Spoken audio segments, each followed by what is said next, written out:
Yo era el comandante del Área 51. Mentí y dije que nunca había trabajado allí. Es la base militar secreta más famosa del mundo. Aceptamos las condiciones. Mantengan la boca cerrada. Sus vidas o las vidas de otros dependen de ello. Ahora, por primera vez, los hombres que trabajaron en el Área 51 cuentan su versión.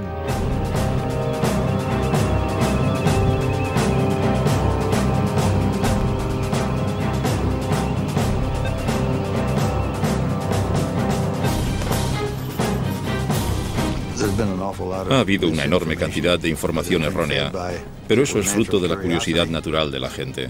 Si no sabes lo que está pasando, quieres averiguarlo.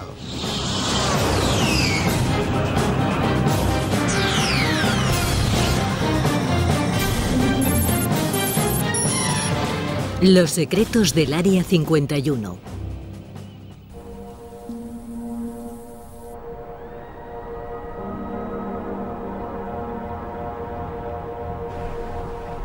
La agencia nunca ha admitido y nunca admitirá que existe un Área 51. Fin de la historia.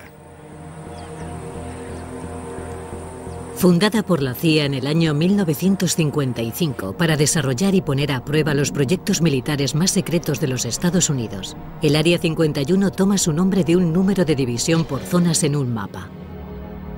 Si bien oficialmente no existe, las imágenes de satélite del desierto de Nevada muestran hoy 7 pistas y más de 25 hangares. El acceso a la base, envuelta en el secretismo, ha sido siempre muy restringido. Pero finalmente, los programas que la iniciaron están siendo desclasificados y los recuerdos pueden sacarse a la luz.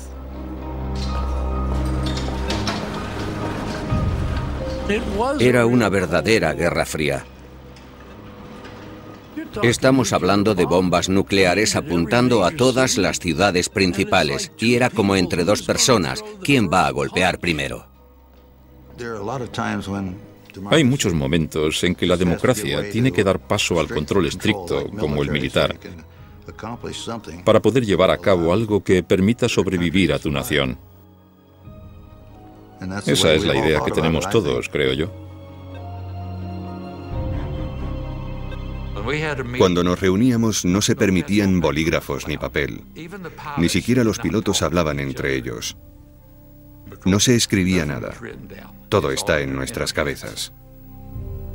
Cuando entrábamos en el programa se nos daba un nombre en clave. Mi primer nombre fue Ken y el último empezaba por C como Collins, pero era Colmar. C-O-L-M-A-R. En mi caso, no soy tan curioso. Me parecía bien que fuera algo secreto. Quiero decir, si no necesito saber, no pregunto. Me dijeron, no te preocupes nunca por averiguar tu nivel de autorización. Tienes la autorización de los más altos cargos de Washington, D.C. Ellos tienen un equipo para saber lo que haces, lo que dices, a dónde vas.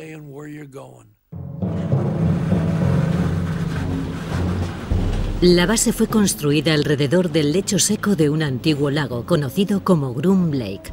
Esto ofrecía ventajas evidentes. Necesitábamos un buen lugar para aterrizar, donde pudiéramos aterrizar en cualquier dirección y sentido, dependiendo de dónde soplara el viento, y un lago circular servía a ese propósito.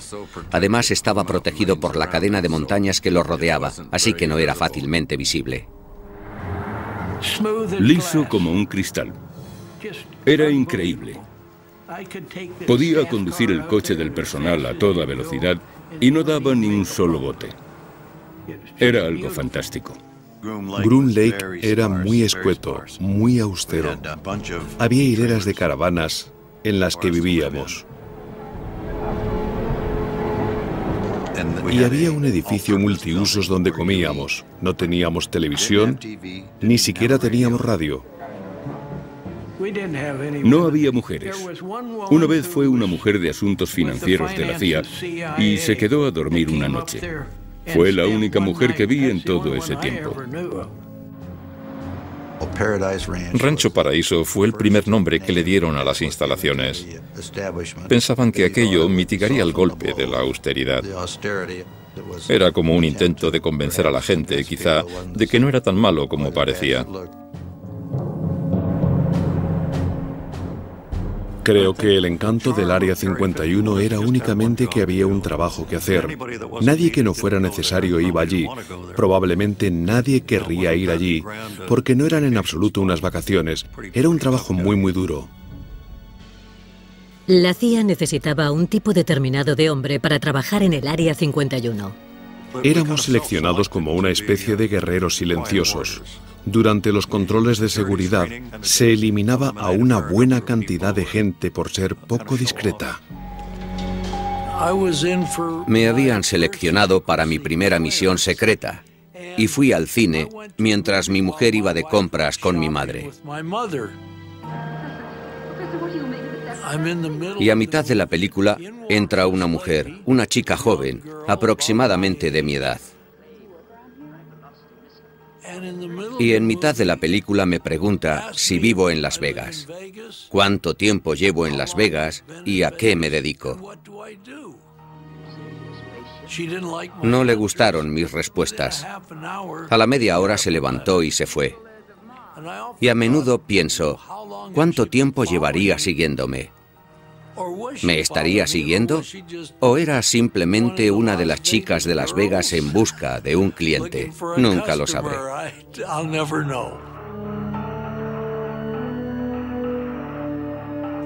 No nos dijeron cómo iba a ser, no teníamos ni idea.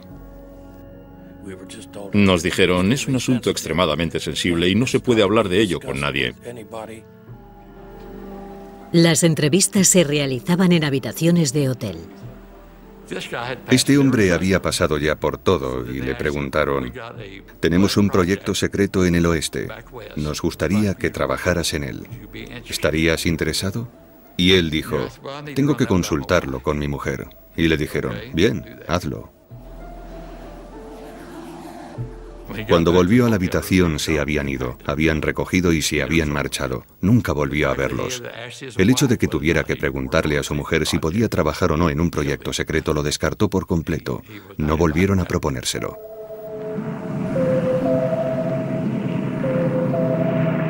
El Área 51 fue creada para un proyecto ultrasecreto llamado Aquatón. En 1955, miembros de la CIA, de las Fuerzas Aéreas y una división secreta de la Lockheed llegaron a Rancho Paraíso para comenzar a trabajar.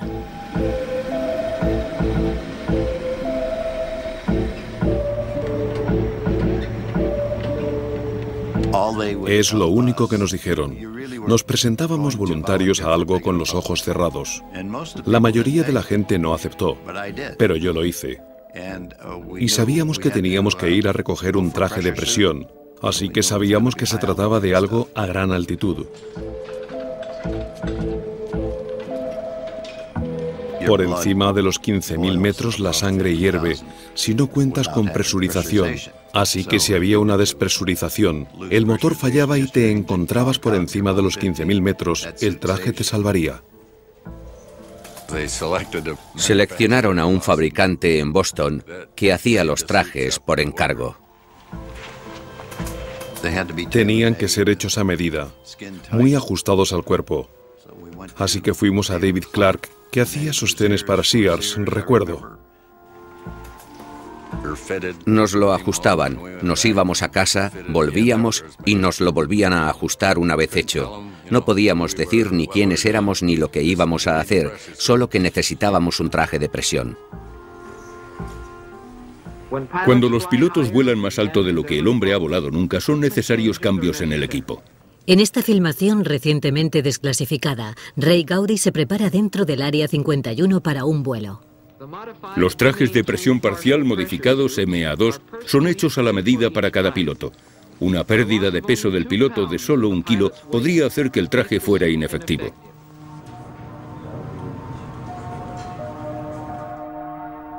El aspecto de estos hombres era algo nunca visto antes sobre la Tierra, y los rumores sobre lo que estaba pasando en el interior del Área 51 empezaron a circular. Era algo tan secreto que no supe de qué se trataba hasta que llegué allí. Y pensé, ¿dónde me he metido? La gente que participaba en el proyecto no lo sabía todo. Los mecánicos, por ejemplo, no sabían qué hacíamos en el aire. Así de secreto era. No dejábamos nada fuera, nada más aterrizar entrábamos directamente en el hangar. Estos hombres estaban probando las armas más importantes de la Guerra Fría. Los aviones espía U-2. No había instructor, no era biplaza, no había simulador. El U-2 estaba equipado con cámaras de alta resolución diseñadas para volar a 21.000 metros de altitud y tomar fotografías desde el límite de la estratosfera. A medida que la carrera armamentística entre los Estados Unidos y la Unión Soviética se intensificaba durante la Guerra Fría, el U-2 era la mayor esperanza de los Estados Unidos para localizar el creciente arsenal nuclear de su rival. Y exigía mucho de los pilotos, que tenían que respirar oxígeno puro para sobrevivir a tales altitudes. Estoy seguro de que algunos estaban muy nerviosos porque sudaban, pero yo no. Podía dormir o leer un libro o pensar en lo que iba a hacer, porque algunas de las misiones no eran nada sencillas. Había que volar de cierta manera para hacer las cosas bien. Cada kilo extra, incluso unas pequeñas ruedas, podían limitar la altitud de vuelo del U-2. Llevaba todo el combustible en el ala. Necesitaba algo para que los extremos de las alas no rozaran con el suelo, de manera que estaban allí solo para separar las alas del suelo, y en cuanto las alas se elevaban, las ruedas caían. A mí me gustaba despegar y subir haciendo espirales en vertical. La coartada del gobierno para el U-2 era que se estaba utilizando para investigaciones meteorológicas. Esa era nuestra tapadera. Sí, Escuadrón Meteorológico de Reconocimiento. Si no se trataba de un avión convencional, ¿qué es lo que vieron? Los U-2 volaban 3 veces más alto que un avión comercial y en ocasiones eran atisbados por los ciudadanos. No estoy seguro, pero creo que vi el reflejo del sol en una ventanilla, o portillas de observación de algún tipo. A mediados de la década de los 50 del siglo XX, cuando tanto la Guerra Fría como el interés de los estadounidenses por los ovnis estaban en pleno apogeo. Yo creo que era del espacio exterior, pero amistoso. El avión plateado en ocasiones creaba confusión. Era puro aluminio. Decíamos, ahí arriba parecemos una estrella brillando. Los pilotos tenían la orden de negarlo todo, hasta a los controladores aéreos. Había noticias de que avistaban objetos volando a grandes altitudes y contactaban con ellos, pero no obtenían más que evasivas. Si volaba a lo largo de la frontera de Canadá, el controlador me preguntaba cuál era mi altitud. En realidad era muy exacto, pero yo le decía, no, va a tener que recalibrar su equipo. Esa no es nuestra altitud. Hacia 1957, los vuelos no reconocidos de los U-2 eran el origen de la mitad de los avistamientos de ovnis comunicados, pero eso no era nada comparado con lo que estaba por llegar.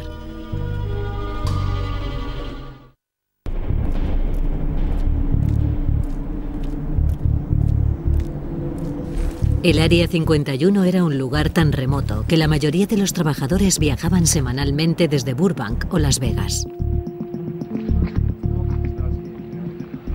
Normalmente mi familia estaba durmiendo cuando me levantaba. El lunes de madrugada te levantabas, cogías el coche y llegabas a tiempo de coger el avión que normalmente salía a las 8.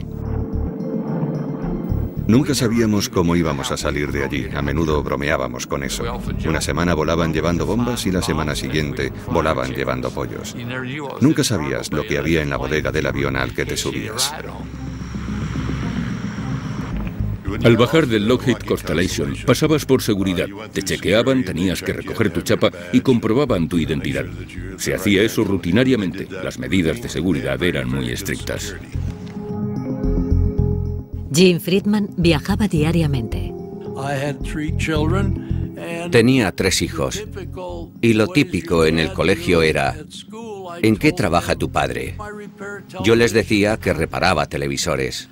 Y mi mujer estaba tan ocupada criando a los niños, preparándolos para ir al colegio, que no se preocupaba mucho, porque en efecto veía que yo andaba siempre trasteando con televisores.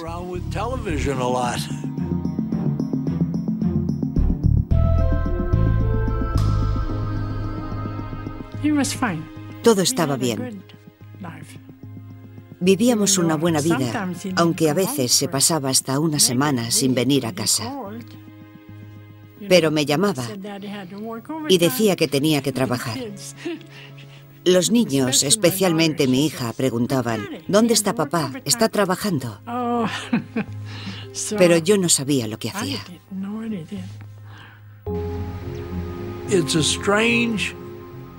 Es una rutina diaria extraña.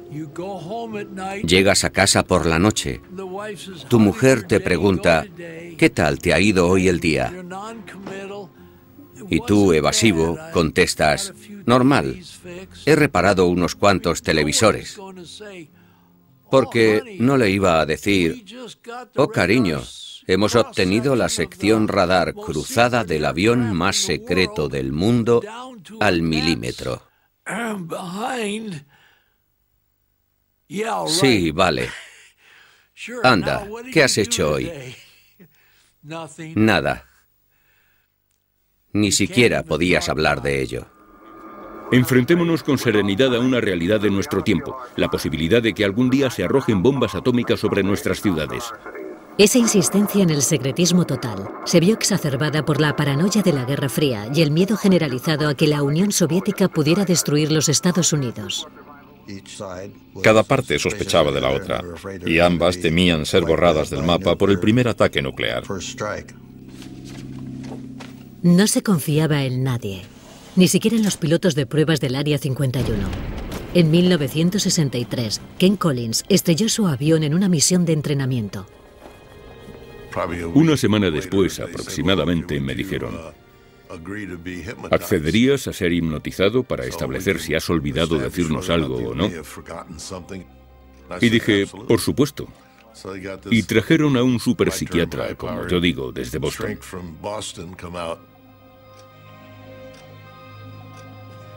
Pero no consiguió hipnotizarme. Se sentó frente a mí y me habló y me miró fijamente, y yo estaba tranquilo, como siempre, y no pudo hacerlo. No funcionó. Unos días después, el médico militar de la Lockheed me llamó y me dijo, ¿accederías a que te administráramos pentotal sódico? Y dije, sí, lo haré encantado. Le dije a mi mujer, me voy a la Lockheed, tengo que ir a trabajar. Y ella me dijo, es domingo, nunca trabajas los domingos. Y le dije, bueno, es algo especial. Y me dijo, ah, bien. Sobre las 6 de la tarde, ese mismo día, me llevaron a casa. Yo seguía bajo los efectos del pentotal sódico. Y me tiraron en una silla en la sala de estar. Y se despidieron y se marcharon sin más. No le dijeron ni una palabra a mi mujer. Dijeron, ahí tienes el coche, toma las llaves. Y mi mujer estaba enfadadísima porque pensaba que había estado bebiendo con aquellos tipos. Pero en definitiva, al final se estableció que lo que les había contado era todo, que lo que les había contado era la verdad.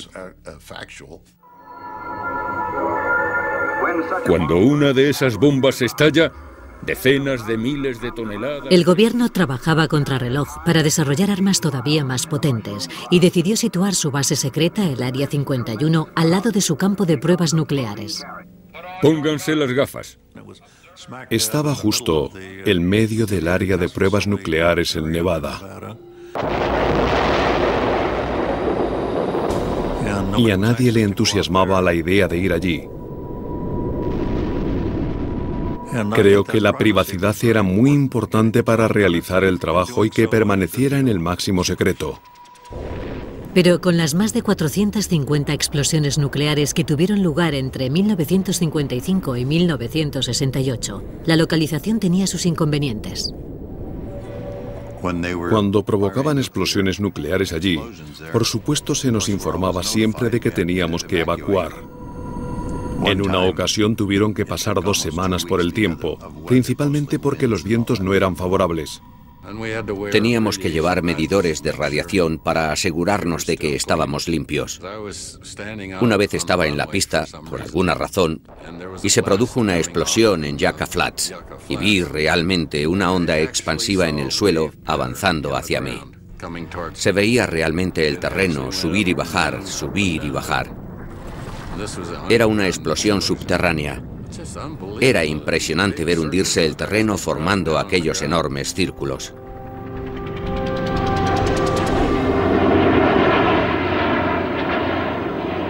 Acuciados por las presiones de la Guerra Fría, los Estados Unidos temían que el proyecto fundador del Área 51, el U-2, empezara a ser ya vulnerable a los misiles soviéticos.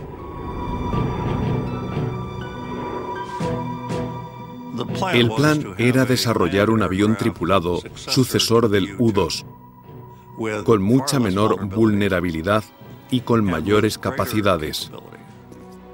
Muy pocas personas en la agencia, la CIA, lo sabían.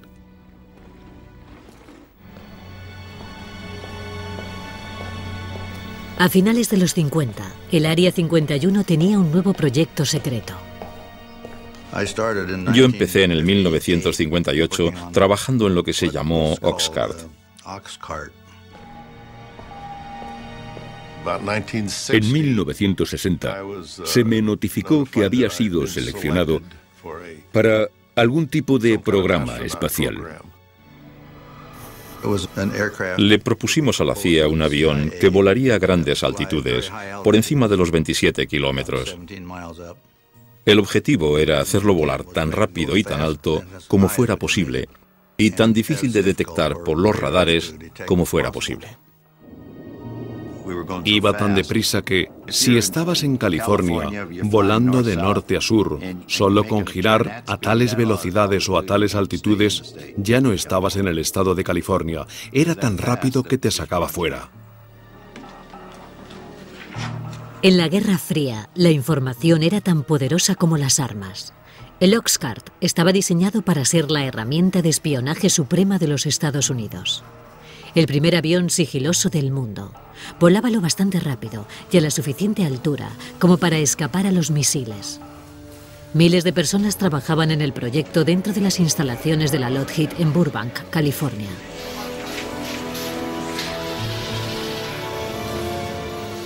Pero a pesar de la escala de producción, el proyecto permaneció en secreto. El proyecto Oxcart era un proyecto especializado donde los haya. Era lo máximo que se había hecho hasta entonces. El avión tenía que soportar las altas temperaturas provocadas por la fricción del aire al atravesar la atmósfera a 3.000 kilómetros por hora. El 93% del Oxcart era titanio, un material que nadie había utilizado hasta entonces para hacer un avión. Y si quieres un montón de titanio, tienes que hacer tratos con la Unión Soviética.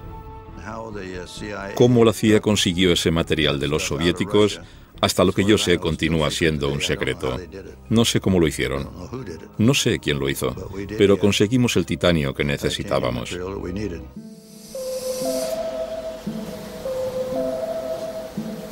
Cuando el prototipo del Oxcart estuvo listo, el gobierno tenía que trasladarlo hasta el Área 51 desde la cadena de producción en California.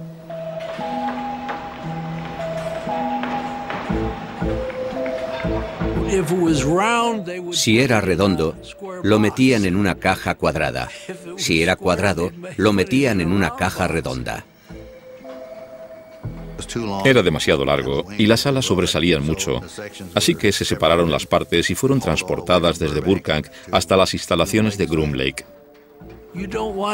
No quieres que un tráiler tan enorme circule por una autopista muy transitada, así que lo hacíamos subrepticiamente cuando no había nadie cerca. Requirió la colaboración de la Patrulla de Carreteras de California, la Patrulla de Carreteras de Nevada, la CIA y no sé cuántos más. Hubo que despejar el camino hasta allí. Hubo que cortar árboles, nivelar las cunetas de la autopista para descargar las cajas.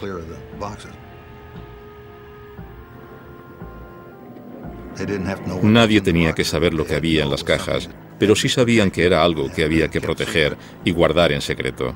Así que fue una operación enorme, solo el subirlos hasta allí, a las instalaciones de Groom Lake.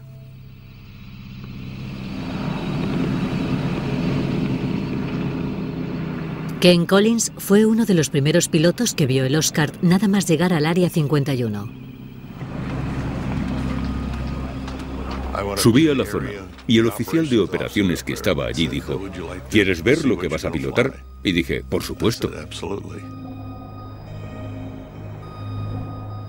Y fuimos hacia el hangar. Y la única luz que había era la que entraba por las altas ventanas y se veía allí al fondo, en penumbra.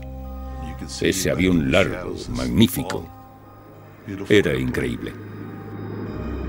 La primera impresión que te daba era la de una nave espacial.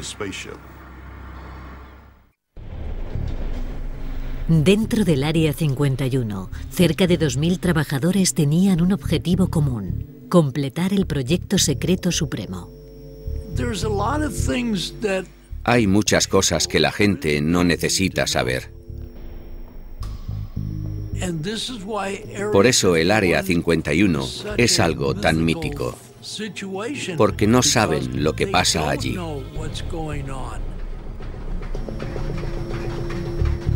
El Área 51 tenía un solo propósito, y era desarrollar el Oscar y ponerlo a operar en el extranjero.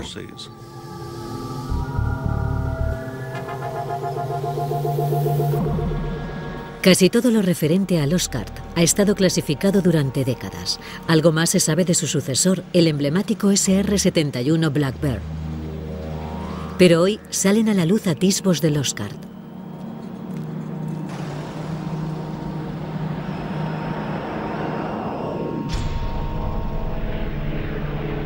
El Oscar fue el primer avión de sigilo del mundo, diseñado para ser casi imposible de detectar por los radares enemigos. La prueba en la que participé consistía en volar un Oxcart sobre una estación de radar y básicamente se trataba de averiguar si estos aviones podían volar sin ser detectados. Fui al edificio de control de radar para ver qué pasaba cuando el aparato lo sobrevolara. Y estaba allí de pie y nadie veía que pasara nada. Y de repente se oyó como si una escalera de mano o algo cayera sobre el tejado. Pero era la onda expansiva del avión. No lo habían detectado en los radares. Así que parecía que funcionaba. El Oscar podía volar de costa a costa en 70 minutos, pero su único propósito era el espionaje. Estas imágenes de Corea del Norte fueron dadas a conocer por la CIA, pero nunca habían sido vistas por el gran público. Revelan la precisión con la que el Oscar podía fotografiar objetos en el terreno desde 27.000 metros de altura y a una velocidad de 3.500 kilómetros por hora. La cámara iba instalada en un avión que volaba a Mach 3. La cámara era de 12 pulgadas. Pensemos en un objeto en el terreno sobre el que se coloca una cuadrícula con cuadrados de 30 por 30 centímetros aproximadamente, más o menos el tamaño de una baldosa, y cada uno de los cuadrados es o negro, o blanco, o gris. Un objeto de 30 centímetros de lado puede ser claramente identificado como un objeto, aunque no puedas precisar su estructura. Pero si haces una fotografía de un tanque, probablemente obtienes unos 500 puntos, y eso sí define perfectamente el tanque. Pero en el apogeo de la Guerra Fría, los hombres del Área 51 no eran los únicos con potentes cámaras.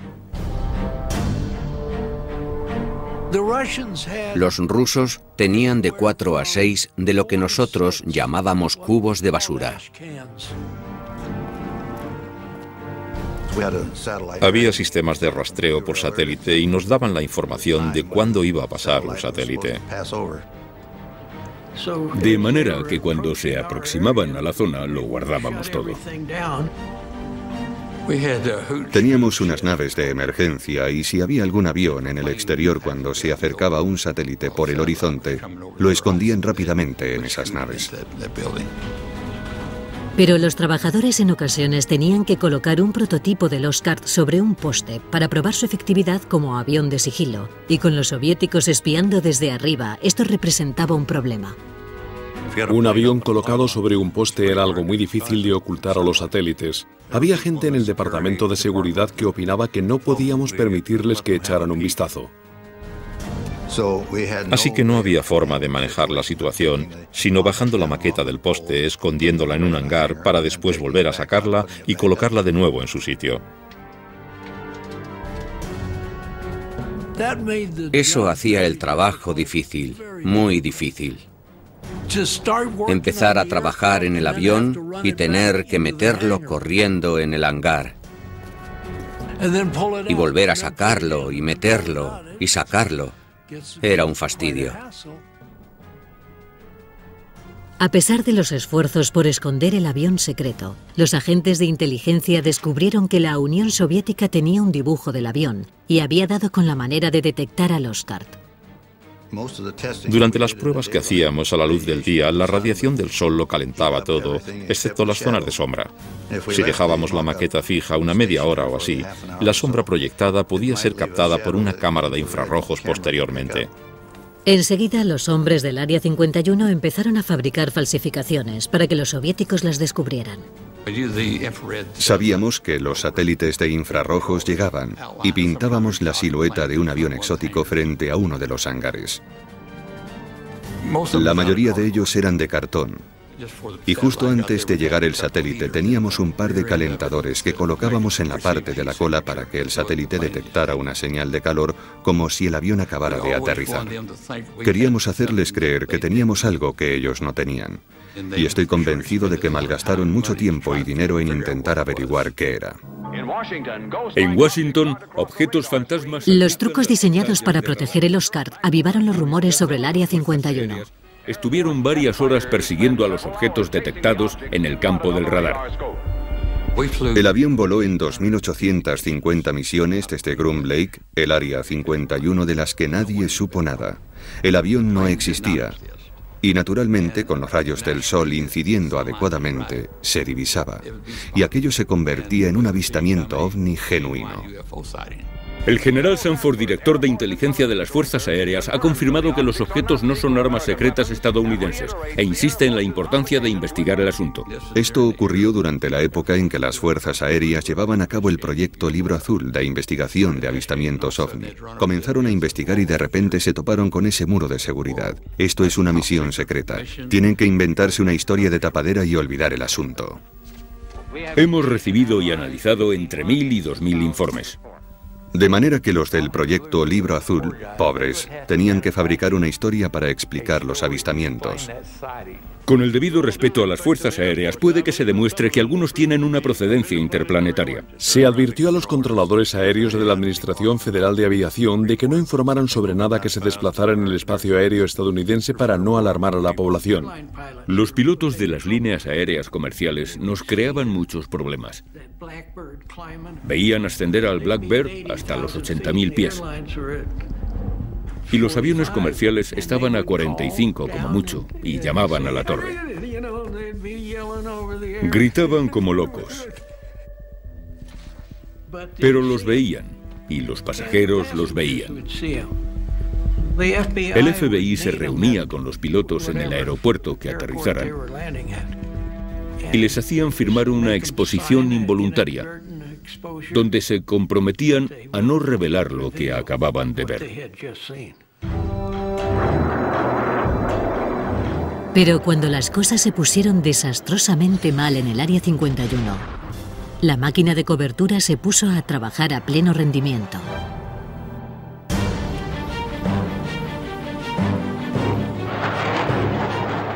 A pesar del secretismo que rodea al Oscar, comienzan a salir a la luz décadas después los indicios del primer percance sufrido. Era una prueba de motor subsónica y a baja altitud.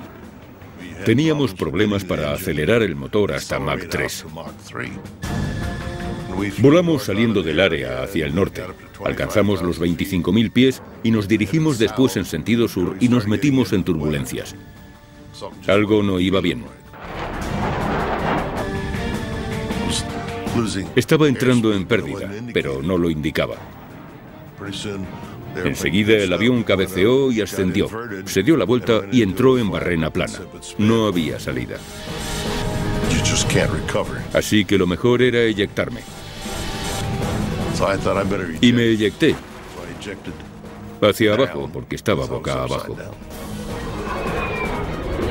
Ken tomó la decisión acertada y se eyectó. Lo que en esos momentos se me pasó por la mente fue que era una pena tener que saltar de ese magnífico avión.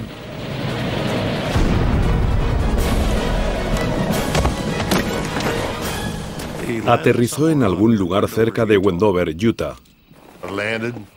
Aterricé y plegué el paracaídas. Supuse que lo necesitaría porque probablemente pasaría allí la noche y tendría que utilizarlo para dormir en él. Mi lista de chequeo se había desencuadernado y empecé a buscar y recoger algunas de las páginas. Todas eran clasificadas y con el sello de secreto. Los papeles que iba recogiendo me los metí en el bolsillo, creo, y apareció una camioneta dando botes por el desierto. Había 3 tipos en su interior. Me sorprendió verlos. Dijeron, vamos, sube, te llevamos hasta tu avión. Y yo dije, no, es un F-105. Esa era la coartada que utilizábamos.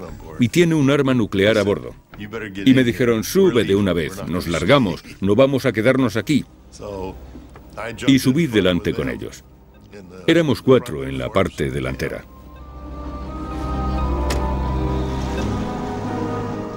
No sé dónde pensaban llegar si hubiera explotado la supuesta bomba. Debía estar tan cerca que no hubiera servido de nada. Después de la advertencia de Collins, después de su mentirijilla, no creo que tuvieran muchas ganas de acercarse a mirar.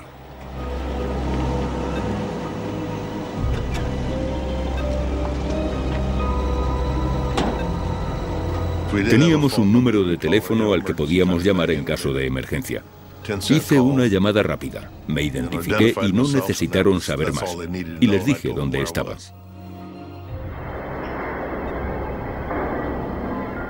Aquello le dio a la agencia unos 2 días para salir a recoger los pedazos y limpiar todo aquello. De otra manera podría haberse convertido en una feria.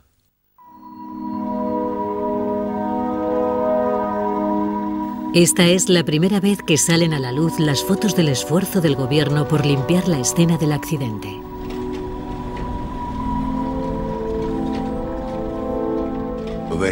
Había 2 hombres del equipo de supervivencia que eran parte del equipo de seguridad que después se acercaron a caballo y estuvieron recorriendo toda la zona peinándola para ver si quedaba algo allí que fuera clasificado.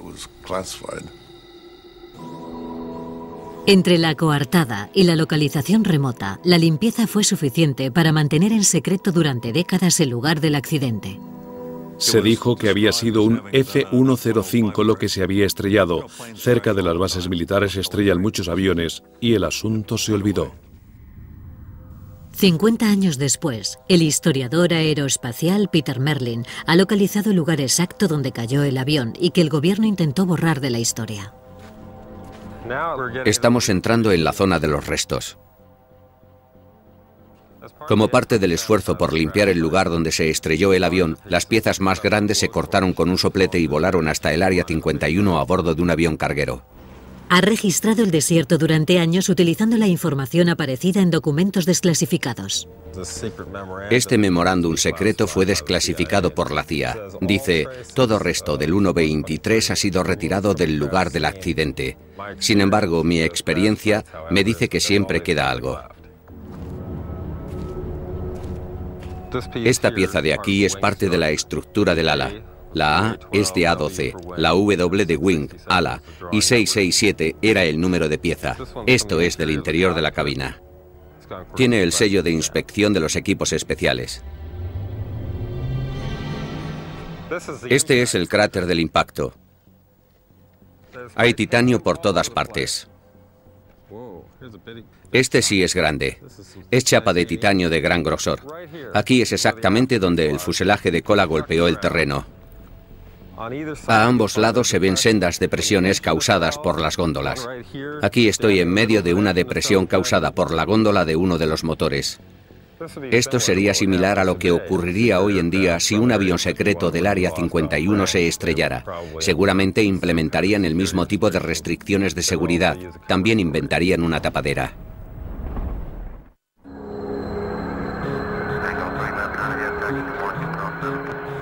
Aeropuerto McCarran, Las Vegas. En la actualidad, un hangar privado para aviones sin marcar. Todos los días laborables, los trabajadores hacen el mismo viaje al Área 51, que se repite ininterrumpidamente desde los días del U-2 y el Oscar. Aquellos primeros programas convirtieron al Área 51 en el hogar permanente para los proyectos secretos de los Estados Unidos. Si vuelves allí y miras todos los informes, nunca despegó un avión de Groom Lake. Nada fue lo que parece. 963, autorizado a despegar. Y el misterio continúa hoy. El presupuesto militar secreto anual es de más de 41.000 millones de euros, el más elevado de la historia de los Estados Unidos. Pero ni siquiera aquellos que en su día sacrificaron tanto por el Área 51 están al tanto de los secretos. Me gustaría saber lo que están haciendo, pero no lo sé. He oído incluso decir que el Área 51 es una tapadera para otra área mucho más secreta. No lo sé, tampoco puedo confirmar eso. No tengo ni idea. Ojalá lo supiera. El secretismo y las tapaderas continúan alimentando los rumores. Hay un montón de situaciones que la gente no puede saber que no son verdad. Así que creo que ha habido una enorme cantidad de información errónea, pero eso es fruto de la curiosidad natural de la gente. Si no sabes lo que está pasando, quieres averiguarlo. A menudo, incluso la más disparatada de las especulaciones contiene trazos de verdad.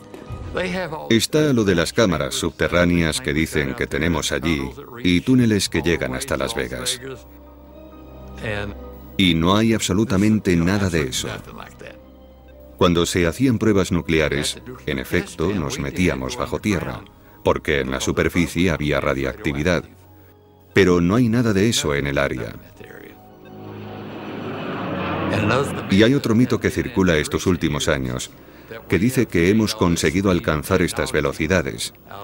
Y toda esta tecnología, gracias a la tecnología inversa estudiando una nave alienígena. La verdad es esta. Hicimos ingeniería inversa allí.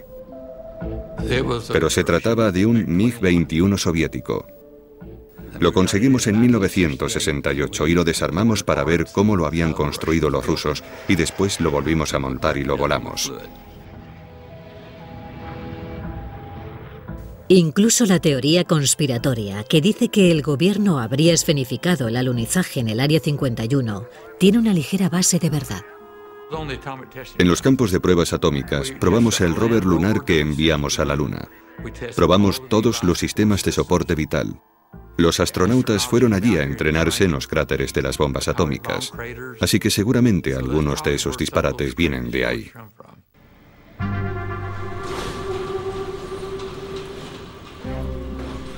Creo que cuando la gente firmaba para el Oscar o el U-2, se comprometía a no revelarlo nunca. Y así la gente decía, mire, esto es como un secreto de familia, nos iremos con él a la tumba. Era un honor, un gran honor, tener un trabajo con ese nivel de confianza depositada en mí, siendo un chaval de campo. Se depositó mucha confianza en personas como yo, que trabajaron allí.